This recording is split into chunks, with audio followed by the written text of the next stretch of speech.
Oke, selamat siang. Hari ini kita ketemu lagi di mata kuliah Revenue Management sesi ke-13 dengan topik Room Rate Structure, yaitu cara kita membuat harga di industri hotel ya. Jadi seperti saya sampaikan di materi-materi sebelumnya bahwa dalam revenue management ini kita menggunakan yang namanya dynamic pricing ya. Dynamic pricing itu adalah harga yang dynamic, yang bergerak, tidak statik, ya, harganya tidak tetap gitu. Jadi ini bergerak mengikuti dengan kondisi market, baik okupansi, kompetitor dan lain sebagainya ya. Nah kita ada fenomena atau ada permasalahan besar adalah karena setiap hotel itu akan kehilangan uang dikarenakan dia tidak bisa melakukan forecasting secara akurat terhadap permintaan pasar ya. Jadi karena kita tidak tahu pasar seperti apa, jadi kalau kita salah melakukan strategi harga, kita akan mengalami kerugian atau losing money. Jadi kesempatan mendapatkan harga lebih tinggi, lebih mahal, hilang karena kita tidak mampu melakukan suatu forecasting yang sangat akurat ya, atau peramalan yang baik ya. Nah, kita harus melihat dulu beberapa variabel apa sih yang menyebabkan variabel-variabel yang menyebabkan secara langsung kepada struktur dari harga di hotel ya. Terus yang kedua kita melakukan forecasting terhadap permintaan di hari-hari ke depan. Terus yang kedua kita membentuk atau membuat struktur model harga dynamic nanti sehingga akan memudahkan dalam forecasting dan juga di operation di hotel ya. Nah, kita mengambil contoh studi kasusnya ini adalah Hotel Le Coral Suite Hotel ada di Tunisia, lokasinya di Le Jardin du Lac Second ini, founded di tahun 2013. Ini adalah bisnis hotel yang mempunyai 134 kamar dan semuanya suite room ya. Nah, secara ini ranking nomor 3 dari 59 hotel di Tunisia ceritanya. Nah, studi kasusnya ya. Nah, terus kita melakukan SWOT analisis kekuatannya si Le Jardin itu apa? Yang pertama kekuatan dia memiliki, karena dia hotel chain lokal di Tunisia, dia memiliki sistem online atau Central Reservation System, Central Information System menggunakan namanya Top Hotel. Nah, weakness-nya dia ternyata bukan chain dari hotel besar ya, bukan dari global brand, tapi dari hotel yang local chain dari Tunisia yang tidak mempunyai sistem revenue management. Jadi mungkin sistemnya tidak integrated, dia punya tapi hanya manual ya. Terus kesempatannya dia harus membuat suatu otomatis collection data ya. Jadi kita nanti setiap hari kalau di Indonesia kita saling bisa bertukar data, kalau di luar negeri atau di Amerika, di Eropa itu tidak boleh karena ada undang-undang antitrust di mana kita tidak bisa saling menginformasikan tentang struktur harga. Yang dikhawatirkan kalau di luar negeri atau di pasar Amerika dan Eropa akan melakukan kartel ya, saling menentukan harga sepihak sehingga masyarakat atau tamu menjadi dirugikan.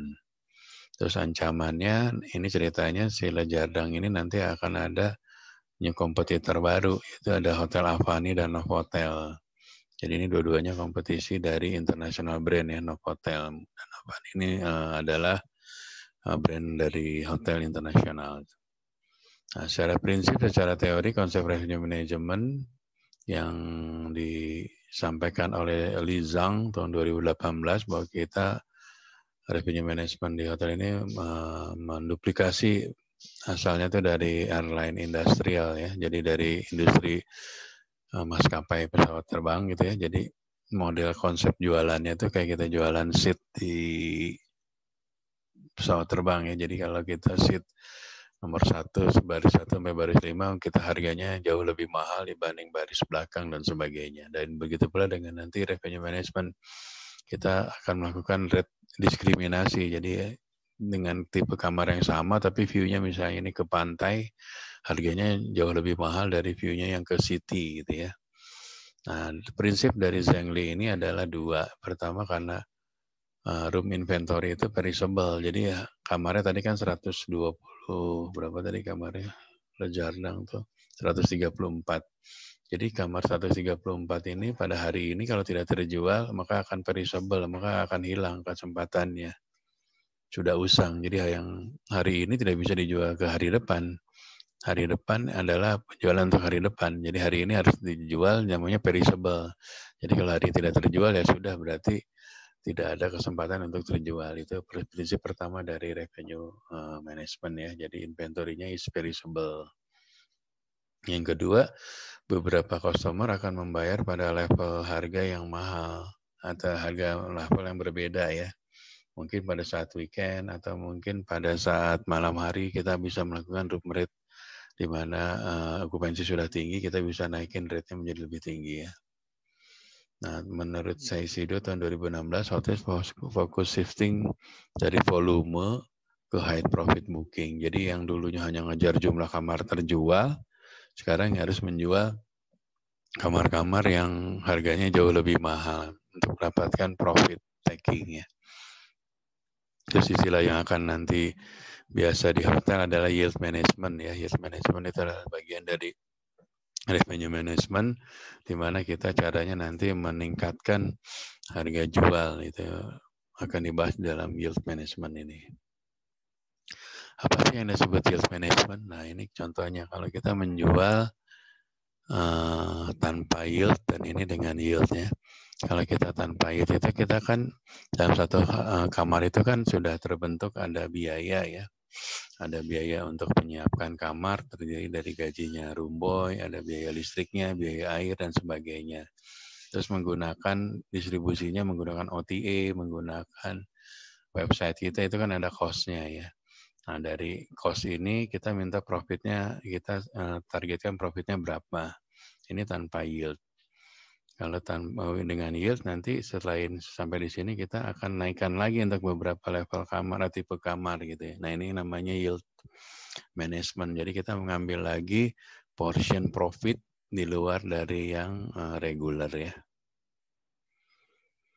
Nah ini permintaan terhadap kamar ya atau okupansi menurut Ivanov 2014 itu pertama ditentukan jumlah hari dalam minggu, dalam artian berapa banyak sih di situ. Mungkin tadi kan bisnis hotel ya, berarti dari Senin sampai Jumat itu mungkin akan rame. Kalau leisure atau bukan hotel bisnis biasanya di weekend dia rame. Nah, special eventnya ada apa aja di kota tersebut, di daerah tersebut, di negara tersebut ya. Hari liburnya apa aja, ada festival apa aja, ada konferensi apa aja. Terus apa yang dilakukan kompetitor ini juga mempengaruhi. Kalau kompetitor naik turun harga kita harus pantau ya. Nah ini sebagai contoh kita melihat okupansi kita yang tadi si Lejardang berbanding dengan kompetitornya. Kita lihat ini yang garis merah ini, yang merah ini adalah hotel yang tadi Corel okupansinya. Nah, ini kompetitornya si Komset. Dalam satu Komset kalau kita lihat polanya kurang lebih hampir sama. Tapi kalau kita lihat berarti Coral ini selalu di atas ya, di atas harga kompetitor nih. Di atas okupansi kompetitor. Nah, Novotel itu kadang di atas, kadang di bawah. Ini kayak di sini dia leading ya. Di sini hampir sama, di sini dia leading ya. Nah, ini adalah kita mesti lihat. Berarti kita direct kompetitornya sama dengan Novotel ya. Dibanding kompetitor set, kita masih inline ya, hampir sejajar lah. Gitu ya. Nah, nanti kita bisa melihat juga okupansi rate kita yang tadi seperti tadi, berbanding dengan Komset, tadi berbanding dengan Novotel ya.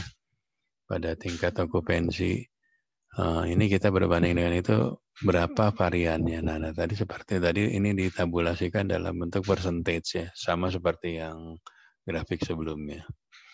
Nah, seperti saya sampaikan yang namanya dynamic pricing ya, nanti di hotel itu kita lakukan dynamic pricing, itu mengikuti tingkat okupansi ini ya. Jika okupansinya 90%, kita jual recruit. Recruit itu harga yang termahal ya. Harga counter di front office ya, itu termahal. Tapi okupansinya hanya 80% kita jual bar 1. Nah, masing-masing hotel itu ada beda, ada yang bar 1-nya lebih mahal, ya kayak ini harganya lebih mahal. Ada yang bar 1-nya lebih murah, tapi ini kasusnya bar 1-nya lebih mahal ya. Jadi pada okupansi 80% kita jual bar 1. Misalnya bar 1 itu harganya 800.000 lah yang gampang ini ya. Nah, jika okupansinya 70%, kita jual bar 2 700.000. Jadi maksudnya lebih murah ya. Nah, semakin okupansinya rendah, harganya semakin murah. Nah, ini namanya dynamic. Tapi waktu okupansinya naik, dia jual harga lebih mahal. Misalnya di bar okupansi 50, dia jual 500 yang gampang ya. Okupansi 60, dia jual 600 gitu ya. Tapi waktu okupansi 80-900, dia jual 800.000 dan 900.000. Ini namanya dynamic pricing. Jadi harga itu dynamic mengikuti dengan tingkat hunian atau okupansi.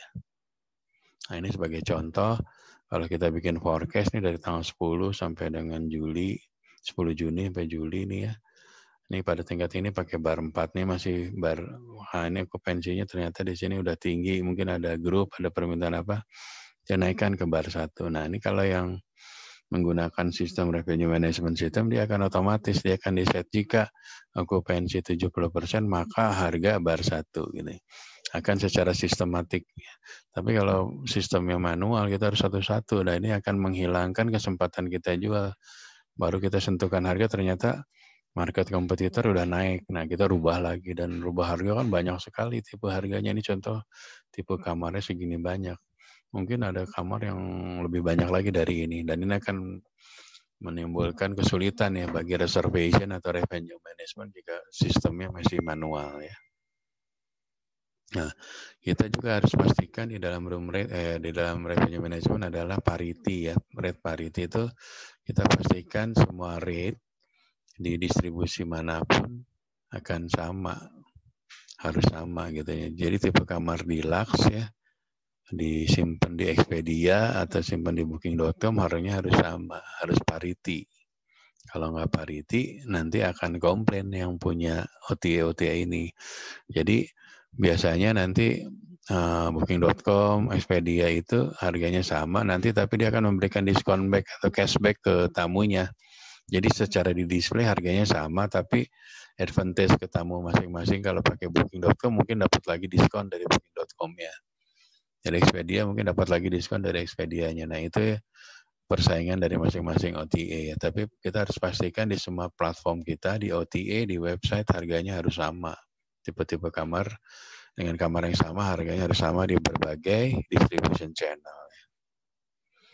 Nah, yang paling penting juga kita nanti biasakan anak front office untuk melakukan penawaran insentif booking ya. Kalau booking lewat website kita akan berikan misalnya tambahan diskon atau dapat F&B supaya menghindari parity. Kita jangan diskon di website ya, tapi jika kita sampaikan ke tamu jika booking lewat website nanti dapat diskon lunch dan dinner misalnya 20%, sehingga tamu lebih prefer booking lewat website karena dia akan mendapatkan diskon di F&B ya misalnya gitu.